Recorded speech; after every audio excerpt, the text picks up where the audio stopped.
तुमच्या भावानं काही केलं आणि कान होणार नाही असं होणार का? सकाळी सकाळी उठलो, आपलं सगळं सामान घेतला आणि निघालो जिमले. आपल्याला जिमशिवाय काही करमत नाही. जिममध्ये आलो, ट्रायसेप वगैरे मारले मस्त, चेस्ट पण मारली. कसं मिक्स चालू आहे ते सगळंच मारलं लागतं. आणि वर्कआउट संपला आणि आलो आरशासमोर. थोडंफार फ्लेक्स केलं आणि स्नॅप काढून घेतला. झालं, काढली गाडी आणि 407च्या स्पीडनं घराकडे निघालो.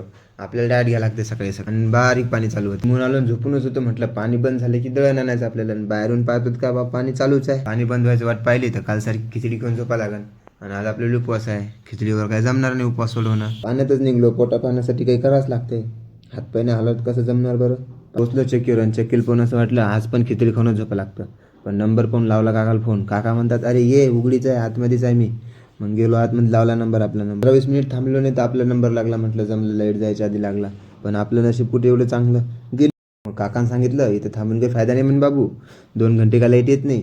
मग मी म्हणलं ठीक आहे काका, येतोच मी लगेच. गाडी काढली आणि डायरेक्ट 260च्या स्पीडनं मित्राच्या रूमवर गेलो. म्हटलं पाण्यात फिरायला पुरत नाही काहीच. तिथं बसलो मस्त गप्पा वगैरे मारल्या. लाईट आली. म्हटलं बो मी येतो, मला दळण आणायला लागते. गेलो चक्कीवर. काका म्हटलं झालं का दळण काका? काका म्हटलं बरोबर टाईमवर झालं बाबू. दळण निघालो घराकडे. आणि आजच्यासाठी बस झालं. भेटू पुढच्या व्हिडिओमध्ये. मामा वाजवा मग थोडं.